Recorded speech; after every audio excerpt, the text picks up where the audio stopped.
Désillusion, humiliation, match complètement apathique de l'équipe d'Algérie. Mourad, préparation tronquée de la part de Petkovic, où on nous a menti. Qui sont les responsables de ce match entre l'Algérie et l'Argentine? Non, je pense que tu as raison. J'ai l'impression qu'on nous a menti. Suite à cette débâcle de la sélection algérienne face à la sélection argentine et cette lourde défaite 3-0 avec un triplé de Lionel Messi, je dis on nous a menti parce qu'en conférence de presse d'avant-match, on a Vladimir Petkovic qui nous dit nous n'avons pas de plan anti-Messi. D'accord ? Le match se déroule, 3-0, et ensuite on a les joueurs, les têtes de gondole de la sélection algérienne qui nous disent bon, on n'a rien pu faire, on était face à Lionel Messi, le meilleur joueur de tous les temps.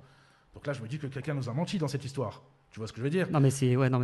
Ça illustre voilà, les incohérences de Petkovic. Voilà, exactement, il y a une incohérence, il y a un décalage, il y a une différence de vision. Et là, je me dis aussi, si tu n'as pas de plan anti-Messi, et quand on voit la performance de Messi sur ce match-là, on est face à un manque de compétences criant en fait, de Vladimir Petkovic.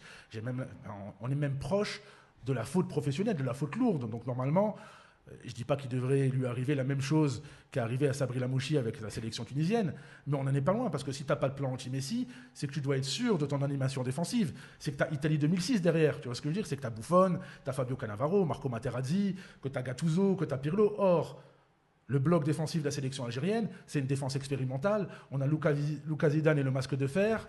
On a Rami Bensebaini qui est convalescent. On a des latéraux qui sont des pistons en club qui ont plus l'habitude de jouer dans des défenses à 5 et qui se retrouvent dans une défense à 4 à évoluer comme des poulets sans tête.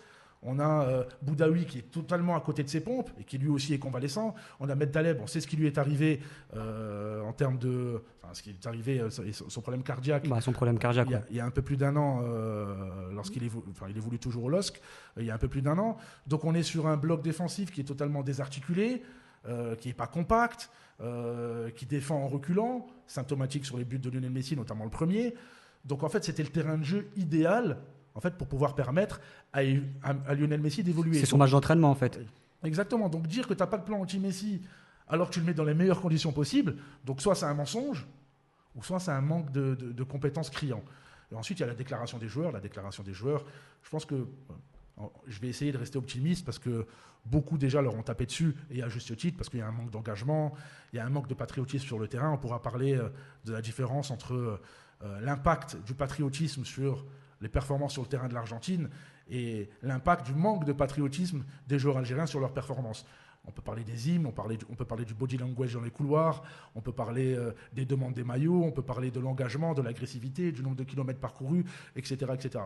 Donc tout ça pour dire que par rapport à la conférence d'avant-match où on dit « nous n'avons pas de plan anti-Messi et c'est à cause de Messi, c'est le meilleur joueur du monde », on est face à un mensonge, clairement. Donc, voilà. Qui est le menteur pour toi? Moi, je mettrais bien une pièce sur... je dirais pas que c'est un menteur, parce que ça m'a l'air d'être quelqu'un d'honnête, mais je pense que c'est plus pas un incompétent, mais tu sais, il me fait penser un peu à ces profs de techno-ZEP, tu sais, en zone d'éducation prioritaire, qui sont pas très loin de la retraite.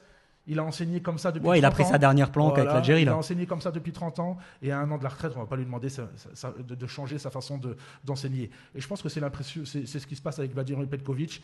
C'est un entraîneur qui est carrément sur la fin. Il aurait dû avoir des enquêtes de référence.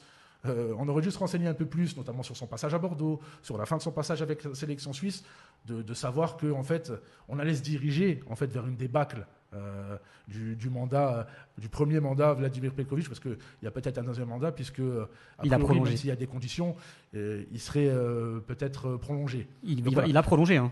Il va prolonger, mais il y a des conditions et c'est assujetti à l'atteinte de certains objectifs, notamment durant cette Coupe du Monde et lors de la prochaine CAN.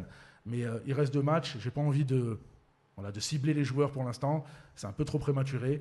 Restons optimistes, mais pour moi c'est clairement le manque de compétences, on va dire, criant de Vladimir Petkovic aujourd'hui qui occupe une grosse part de responsabilité.